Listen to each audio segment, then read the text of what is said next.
Telangana road safety tax హైదరాబాద్లో ఇవాళ నుంచి అమల్లోకి వచ్చింది. ప్రభుత్వం తీసుకున్న ఈ కీలక నిర్ణయం వల్ల నగరంలో రోడ్డు భద్రతా చర్యలకు మరింత బలం చేకూరనుంది.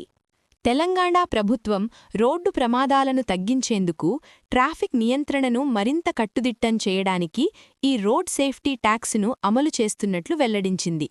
ముఖ్యంగా హైదరాబాద్ నగరంలో రోజురోజుకూ పెరుగుతున్న వాహనాల సంఖ్య, పెరుగుతున్న ట్రాఫిక్ సమస్యలు, తరచూ జరుగుతున్న ప్రమాదాలు ఈ నిర్ణయానికి ప్రధాన కారణాలుగా అధికారులు చెబుతున్నారు. ఈ కొత్త ట్యాక్స్ వాహన రిజిస్ట్రేషన్, రోడ్డు వినియోగం లేదా ఇంధనంపై చిన్న మొత్తంగా వసూలు చేయబడే అవకాశముంది. ఈ ట్యాక్స్ ద్వారా సేకరించే నిధులను ప్రత్యేకంగా రోడ్డు భద్రతా చర్యల కోసం వినియోగించనున్నారు. ప్రభుత్వం ప్రకటించిన వివరాల ప్రకారం ప్రమాదాలకు గురయ్యే ప్రాంతాల్లో సీసీ కెమెరాలు ఏర్పాటు, ట్రాఫిక్ సిగ్నల్స్ ఆధునీకరణ, పాదచారుల కోసం ప్రత్యేక మార్గాలు, అవగాహన కార్యక్రమాలు నిర్వహించడం, అత్యవసర సేవలను మరింత బలోపేతం చేయడం ఇవన్నీ ఈ ట్యాక్స్ ద్వారా వచ్చే ఆదాయంతో చేపట్టనున్నారు.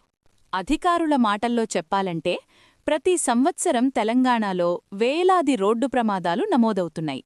ముఖ్యంగా యువతలో హెల్మెట్ లేకుండా డ్రైవింగ్, ఓవర్ స్పీడ్, మద్యం సేవించి వాహనం నడపడం వంటి కారణాలు ప్రమాదాలకు దారితీస్తున్నాయి.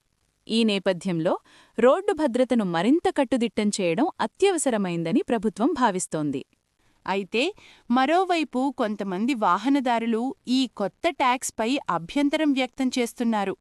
ఇప్పటికే ఇంధన ధరలు, ఇతర పన్నులు ఎక్కువగా ఉన్నాయని, అదనంగా మరో ట్యాక్స్ భారంగా మారుతుందని వారు అంటున్నారు.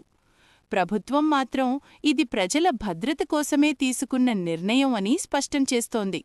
నిపుణుల అభిప్రాయం ప్రకారం రోడ్డు భద్రత కోసం ప్రత్యేక నిధి ఉండటం వల్ల పనులు వేగంగా పూర్తి అయ్యే అవకాశముంది. సరైన అమలు జరిగితే ప్రమాదాల సంఖ్య గణనీయంగా తగ్గే అవకాశముందని వారు చెబుతున్నారు. మరి ఈ రోడ్ సేఫ్టీ ట్యాక్స్ అమలు వల్ల నిజంగా ప్రమాదాలు తగ్గుతాయా? ప్రజలపై ఆర్థిక భారం ఎంతవరకు పడుతుంది? అమలు విధానం ఎలా ఉండబోతోంది? ఇవన్నీ రాబోయే రోజుల్లో స్పష్టత వచ్చే అంశాలు. ఇంతకీ మీ అభిప్రాయం ఏమిటి? రోడ్డు భద్రత కోసం ట్యాక్స్ అవసరమా? కింద కామెంట్ చెయ్యండి. ఇది హైడ్ అప్డేట్స్. నేను మీ మురళి. ధన్యవాదాలు. హైదరాబాద్ తాజా అప్డేట్స్ కోసం ఇప్పుడే సబ్స్క్రైబ్ చేసుకోండి. బ్రేకింగ్ న్యూస్ అందరికంటే ముందుగా పొందడానికి బెల్ ఐకాన్ నొక్కండి.